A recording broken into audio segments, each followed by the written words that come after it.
and this is Dark Phoenix. Oh yeah, it's not out That's yet. right. It's not out All yet. right. So I watched it illegally. Flat out watched it illegally. I watched it legally because I waited 3 fucking years to do so. Took forever to get into the theater. This one's really bittersweet for me. Really, really bittersweet. More bitter than sweet. Oh, it's way more bitter than sweet. Like, the first half hour, I really like this movie. I really feel like an X-Men movie. But it also is, it feels like a different, the X-Men are in a different place because people are aware of mutants. They're not being as overt about their hatred of them, which I thought was a nice touch from Mystique. But at the same time, like, it allows for the X-Men to just be heroes as opposed to just being mutant related. Which I remember, like I had said, like one of the more refreshing things about the Whedon run on Astonishing X-Men, which if you haven't read, you should check it out. Not just because it's one of the best runs on X-Men, and it's surprising because it's Whedon, who's a really hit or miss for me. But you also get John Cassidy art, which is phenomenal. Oh, so good. You know, so good. But you get a part in that the thing where Wolverine's just like, oh, does this mean we have to wear spandex? And Cyclops goes, superheroes wear spandex. So yes, because basically something happens and Scott goes, okay, well, we're gonna go show up and help out. And I can't remember who says it. I think it might be Reed Richards actually, who goes, wait, but it's not mutant related. And Cyclops goes, it doesn't matter. We're here to help out. And the whole point was to show that mutants, the X-Men in particular, aren't just going to do X-Men related stuff. They're going to help out everybody. Yeah. So it's to show that we're all part of one world, and it doesn't matter who or what you are. It just is. And I was like, that is refreshing. And it made a new spin on that. I don't want to say tired, but it's like if you get a new X book, how is this separate from the other X books? Well, they're making a conscious effort to be superheroes, right? Mm-hmm. So I thought that was really cool. So when this astronaut stuff happened, like the space shuttle accident starts to happen, the first thought is we should go help.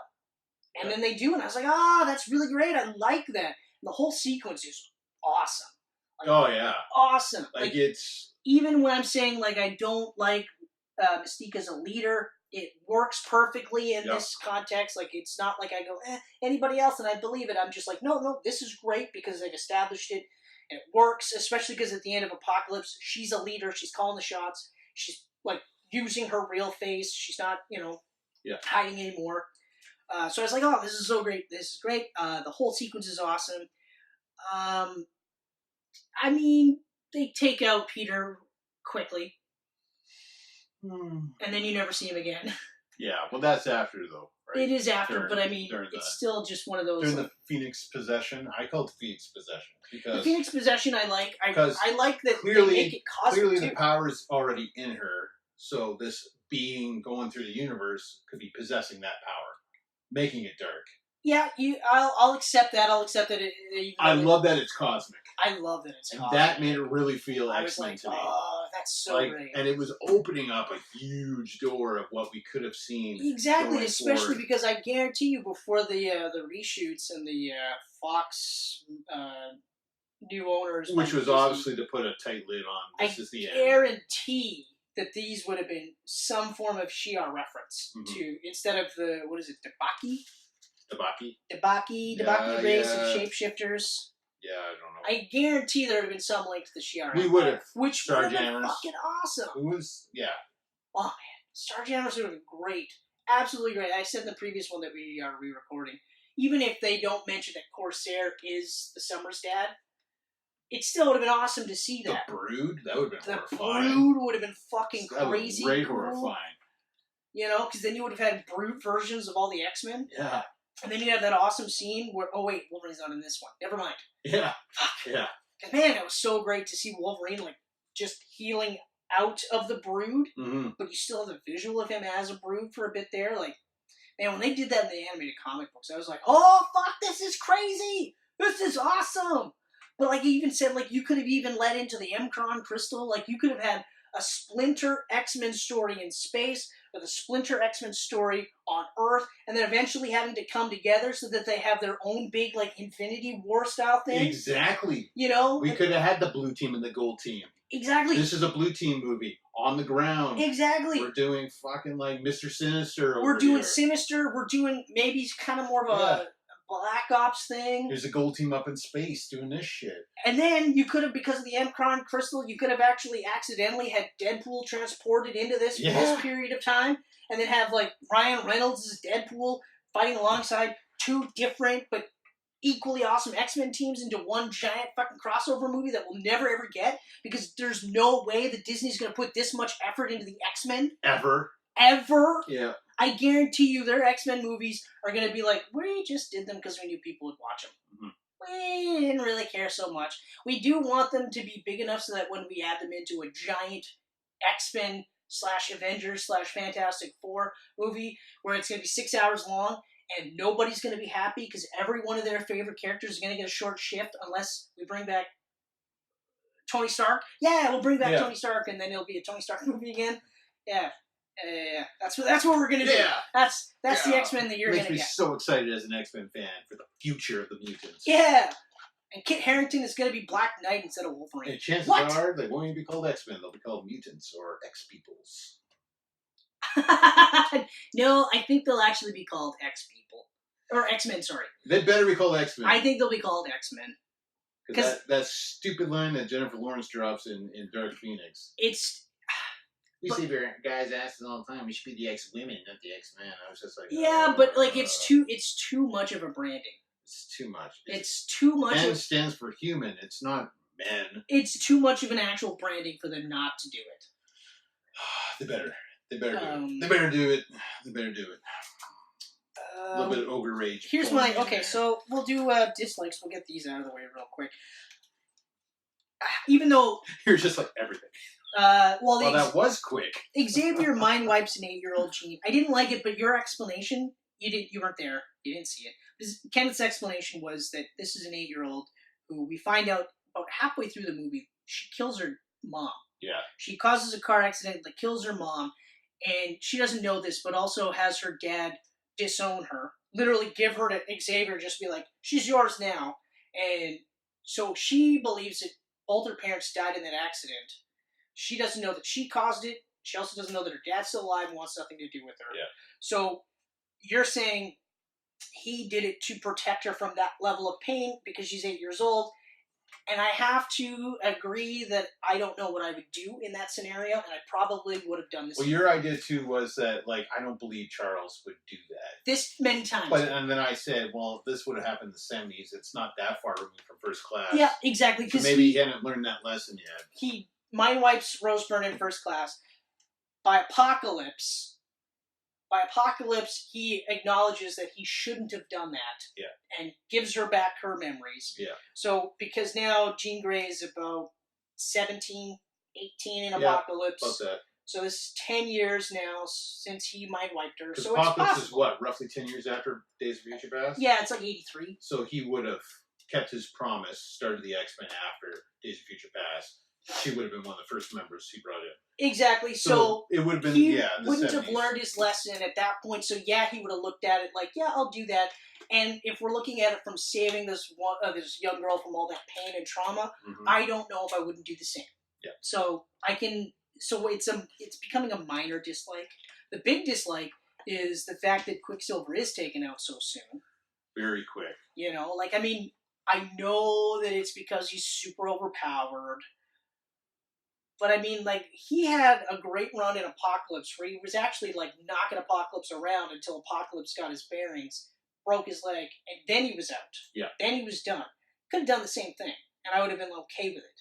In fact, I mean, if we're talking about D'Bacchia's shape-shifting aliens, that's how you could have got him. Mm-hmm. You know, he's fighting all these shape-shifting aliens, and then just through the course of it, one of them gets him, and then he's out for the rest of the movie. Okay. But you could have had one, and like the fight scene could have been the new slow-mo scene. Yes. So it could have showed him taking on an entire fleet of them. I think that's why they did it, though. I think they were expecting you to expect another slow-mo scene. Plus, it cuts down the budget too. Yeah. Because they were already over budget. So, with like, reshoots, here's Jean, and you know she's got this Dark Phoenix in her now. Yeah. What is she willing to do? Well, let's throw Quicksilver up first, because he's going to get the job done. Yeah. He's hopping up towards her. Yep. She does that thing that Superman did in Justice League where she looks at him. Yeah. Like, nah, I can still see you. And he's just like, oh, fuck. Off the board. Yeah. Although that part was pretty cool. And then she kills Mystique. Although, I think it would have been cooler if I hadn't seen it in Justice League. Yeah. Because that was awesome. Yeah, that was when awesome. He's tracking him, and you're just like, and it's not even like overt, it's just the eyeball moves. You're like, holy shit, because you're doing the same thing he's doing at the same time. He's like, what the fuck? And we're all like, oh, fuck. When was Justice League? 2017. 2017? We already did this. It's 2017. So it would these two movies would have came out in the same year. Would have. Yeah. Yeah. So it's funny. Yeah. It's good that... It was coincidental, yeah. obviously. It wasn't a copy It's off just of, one of those, but like, that'd be 2 years later, now it kind of seems like, well, we saw this already. Gene killing Raven was stupid obvious. Stupid obvious. Well, they kind of gave it away in the trailers, too. The only thing I'll say, though, is they imply that it happens in space. And when it doesn't, I was refreshed. I was like, oh, okay. Then later, I'm like, oh, okay, all right. She didn't even mean to, though. Like, she just, like, blew her away and happened to impale her. Yeah, exactly. And so, like, it lends itself a little bit more tragically. And it was like, hey, look at Little Miss I Don't Want to Be Here is off the board. Yeah, oh, wow, okay. Maybe I can enjoy the performances again a little bit. I did not like, I said this, but I don't like the Debaki race. Yeah. I don't like that Hank allies himself with Magneto. Yeah. I also don't like that they tried to make it seem like Chastain's character wasn't the bad guy of the piece, especially because you're looking at the entire board and you're like, you're the only new character on here, and you have your own race of shapeshifters. How are you not the bad guy? Yeah. This doesn't make any sense. You're going to be bad. Yeah, you're going to be bad. Everything about her seemed bad. Her first appearance was killing that family. Yeah, but I mean... Like, you're evil. Yeah, but like they didn't even need to show that. They could have just had them land. And then you find out later. Like, Jean accesses her memories, and then you see that scene. Mm-hmm. And then you go, oh, okay. Right? Because, again, they have that scene immediately, you know you're bad. But then they do this whole, like, I'm not really bad. I'm just trying to help. You're like, that doesn't make any sense. I already saw you kill those people. Exactly. So if you don't have that scene, but then you have Jean, like, in space when she's fighting him, and goes, wait a minute. No, you aren't good. No, you can't have this. Mm-hmm. You know, like, just as she's giving the power, then she starts to realize, like, that would be kind of cool. Well, that was after the Professor X part. That was fucked. Yes.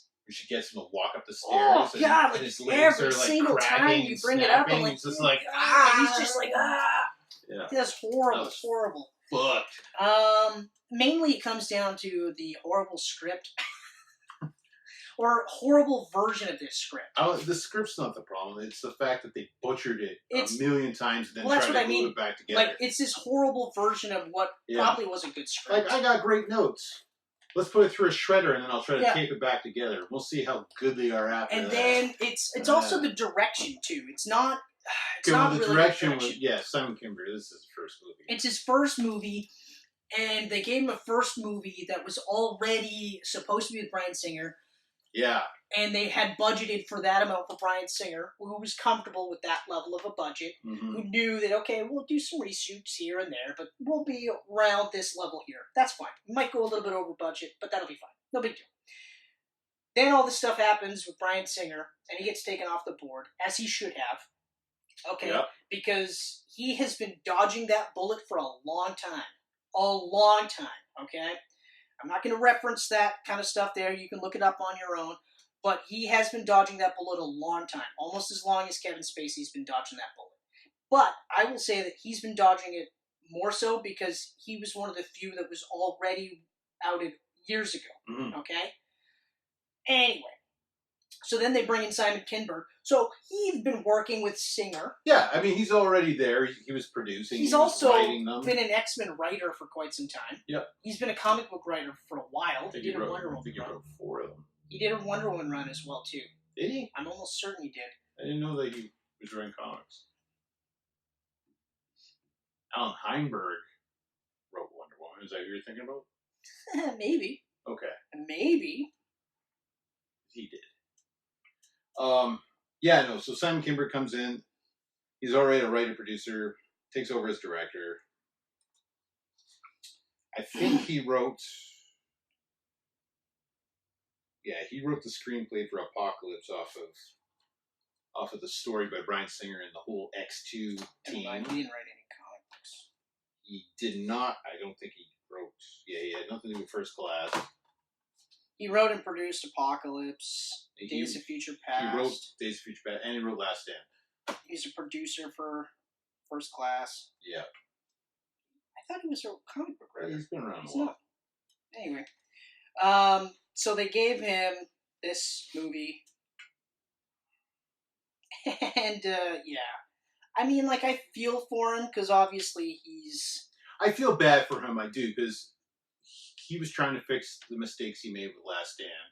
And he probably, for the most part, successfully did it before it got butchered. Yeah.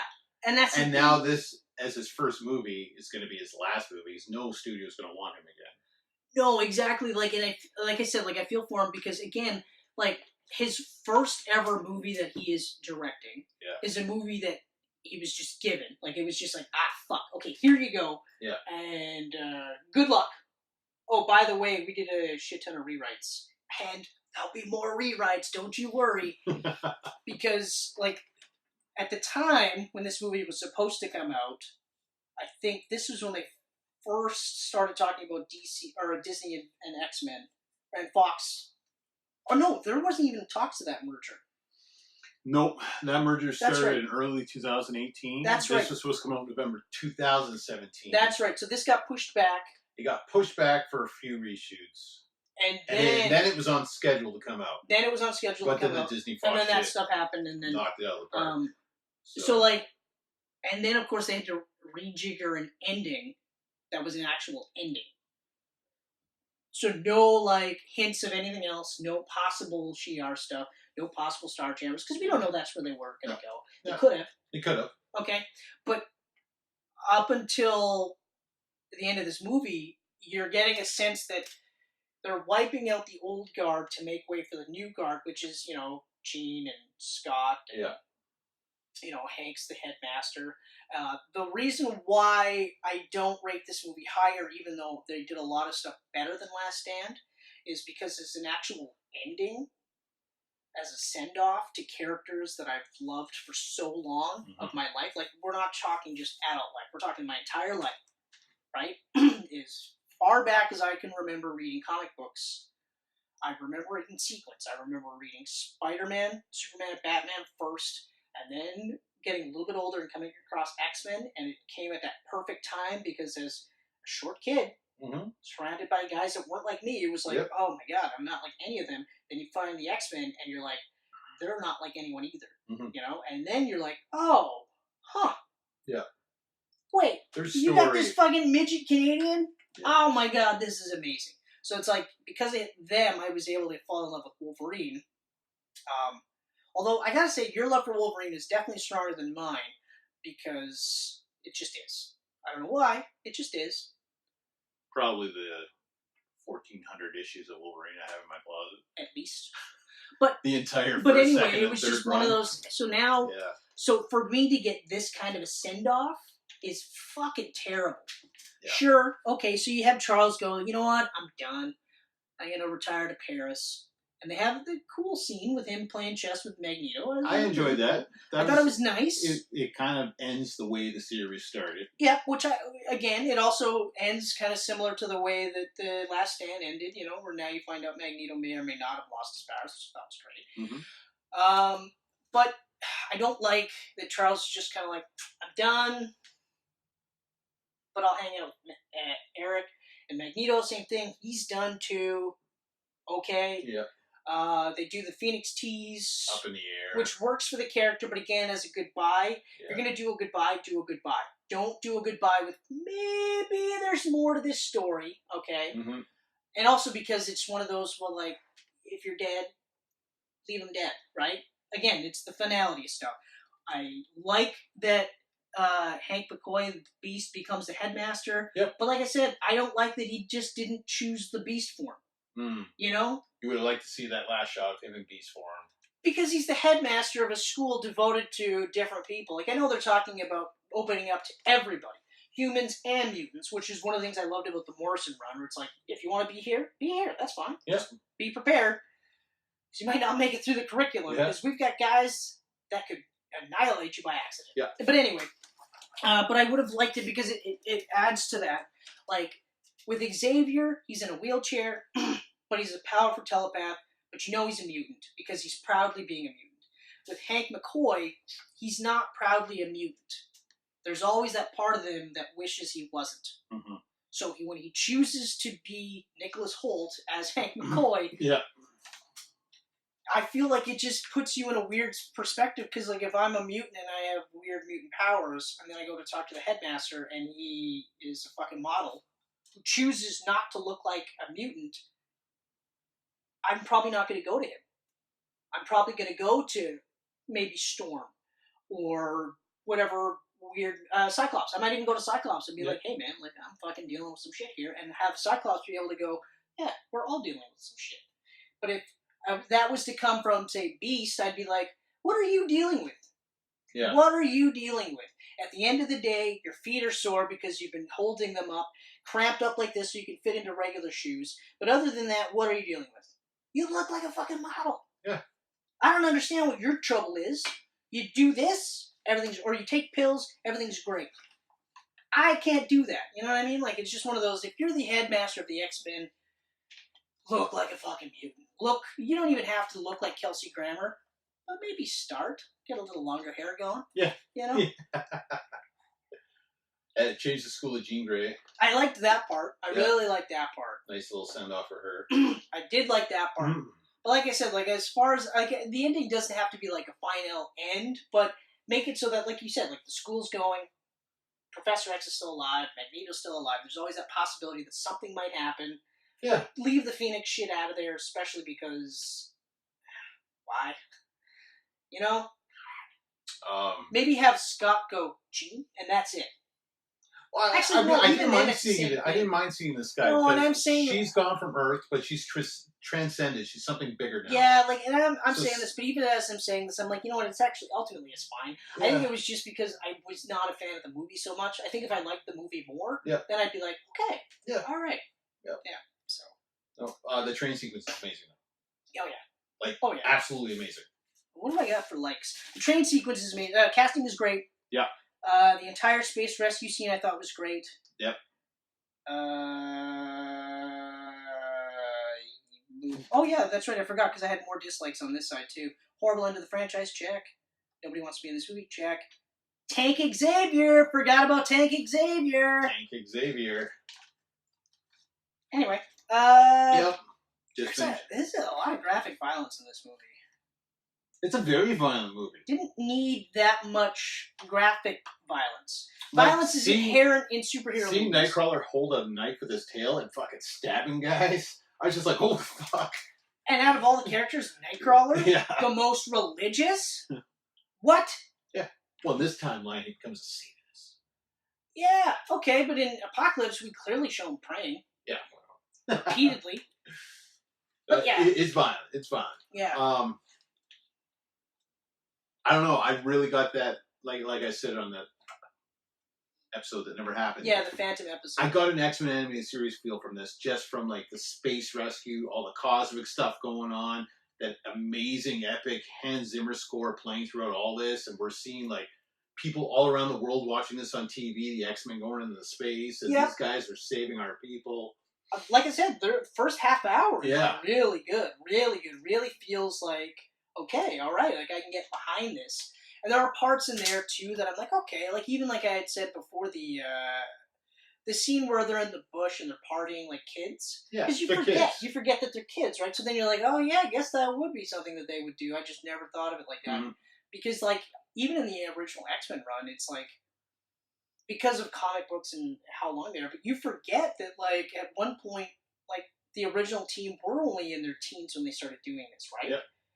So yeah, of course they might do something like this to unwind. So I mean, while jarring, it wasn't like out of character per se. It was just you hadn't seen it before. So I was like, Yeah. okay, that's kind of interesting. Nice little take on it. All right, but I don't know. Overall, I don't see myself watching this movie again. Whereas like Apocalypse, I'm actually like disappointed I hadn't watched it sooner because it was such a fun movie. Yeah. First Class was another one. I'd watched it enough times so I was okay with it. And Days of Future Past I watched it enough times. But Apocalypse was the one where I was like, I should have watched this more because it's ultimately a lot of fun. There was not a lot of fun at Dark Phoenix at all. Like especially towards the end of the movie, I was like, oh boy. And then we got to the train scene. But the train scene, that whole sequence is amazing. Yeah. Like, you're right. Like, that's absolutely incredible. Everything leading up to it was absolutely great. But even ultimately, like, when Jean takes back the Phoenix Force was also really cool. You know, it's like two really good parts. And I feel like those are the two parts that were from the original script. That weren't butchered. And then everything else is just kind of like, like, I've said this before, it feels like more and more now movies are created around set pieces. So we have set piece A, and we'll have a bit of story leading up to set piece A, and then we'll have story into set piece B, and then set piece 3, and then story in between, right?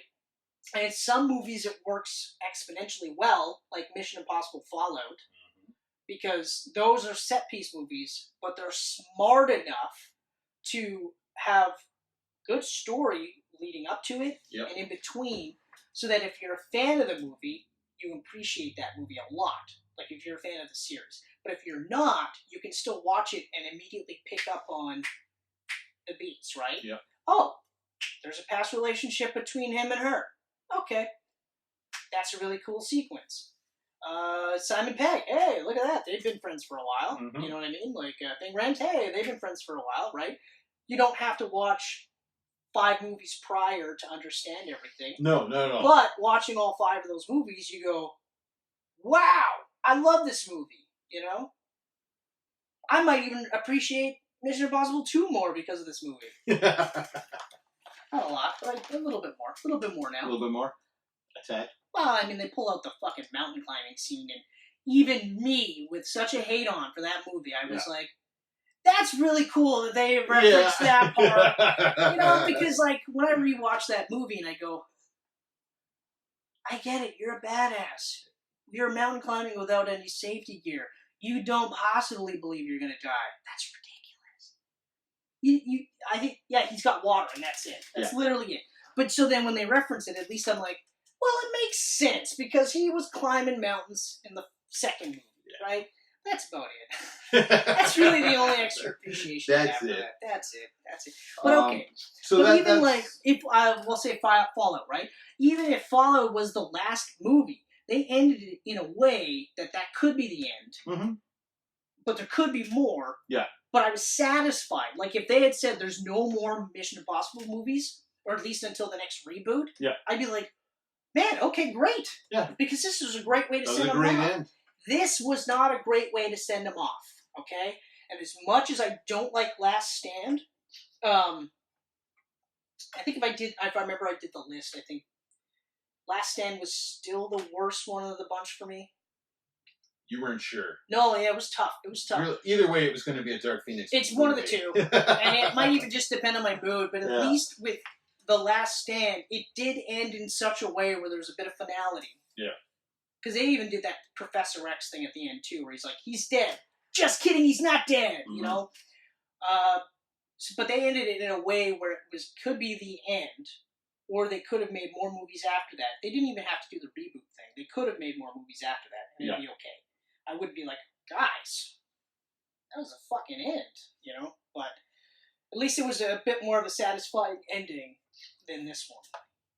For me. I'm done with Dark Phoenix. I'm done with Dark Phoenix. Should we rank the movies? Yeah. You want to go first? No, you're going to have to go first because I immediately forgot my rankings. Because the first 3, I think I agreed with. First 2 we agreed on. And for me, I was flipping back and forth. It's hard, I love Days of Future Past and I love Logan. Yeah. But I said Days of Future Past has more replayability because it's more fun, less depressing. And I have to think agree. I could watch it more And often. I have to agree because I've only watched Logan twice Yeah, same here. fully. But I even had said it's one of those movies where it's hard because it's like Infinity War. You can only watch it so many times because it ends like it's a downer ending. It's a downer ending. You know, like yeah, so you're it's just not like, a feel-good ending. no, and of course Or a because movie. you spend the whole movie too going like, how does he die? How does he die? How does he die? Yeah. Right? Yeah. It was kind of the same with John Wick 3 where I was like, how does he die? How does he die? When he doesn't, I was like, oh wow. Unfortunately, John Wick 4, I'm gonna be like, well, he has to die. Yeah. He has to die. Whichever one is the last movie, he's got to die. Yeah, and even though like Chad Stahelski is head, it's not going to be a good ending. I don't know why people think it is. Yeah. He didn't say that. I'm paraphrasing, but he's like, there's no something way it along ends those good. lines. Yeah. There's no way it ends good. A guy like this, he doesn't have a happy ending. No. No. And I'm like, okay, yeah, that makes sense. So Days of Future Past, Logan. Yep. X2. Yep. Because X2 is the best of the originals and Yep. still one of the best superhero movies ever made. Yep, exactly. First Class, because I love First Class. It's fun. It's a fun movie. And this is where I put Apocalypse. Yeah, That's right. so I you put went to Apocalypse. Here. Then I did Deadpool, the first Deadpool. Yep. So I love the I first agree. Deadpool. I agree. Original X-Men. Yep. Because it's the classic. It's still great. Mm-hmm. Then I went Apocalypse. And I would put Days of Future Past there. Okay. That's right. Days of Future Past or First Class? First Class, right? Yeah, that's right. You switched the two? That's right. Okay. So then I went Dark Well, no, Phoenix. because you put First Class where I'm putting Apocalypse. Right, so you're putting First Class where I put Apocalypse. That's right. Is that what you're saying? That's right. And Okay. then I'm doing This is where things switch between us. Mm-hmm. So then I go Dark Phoenix because I do enjoy the movie. Yeah. I just obviously there's problems behind the scenes. The Wolverine, and the Wolverine would be way up on my list if it didn't have that ending. Exactly. Because the Ninja Village was amazing. Exactly. The Bullet Train was amazing. Exactly. Like, then you get to like Mech Shinobi Shaw, or no, Mech Shinobi. Silver Samurai. Yeah. Mecha Silver Samurai, and you're like, fuck. Yeah. Slicing claws Like, I off. get it, the guy is dying and he's like older than death and he wants Wolverine's powers, but Up to that, it was awesome. Then I got Deadpool 2 because I do enjoy Deadpool 2, but I don't think it's remotely near as good as the first. The first, I love the smallness, self-containment of it all. Everything's great. Last Stand, X-Men Origins is how it ends. Yeah, mine would be Dark Phoenix. Either one of those two are the last two. Yeah. And then basically. So after First Class, you would go Wolverine or Deadpool 2. I would do Wolverine over Deadpool 2. Okay. Yeah. Then Deadpool 2, and then you're at Origins. Yep. And then one of the two Dark Phoenix movies. That's right. All right. Yeah. All right. I want to know your ranking. Rank the X-Men movies down below. Yeah. Where Please. can you rank them? And thank you.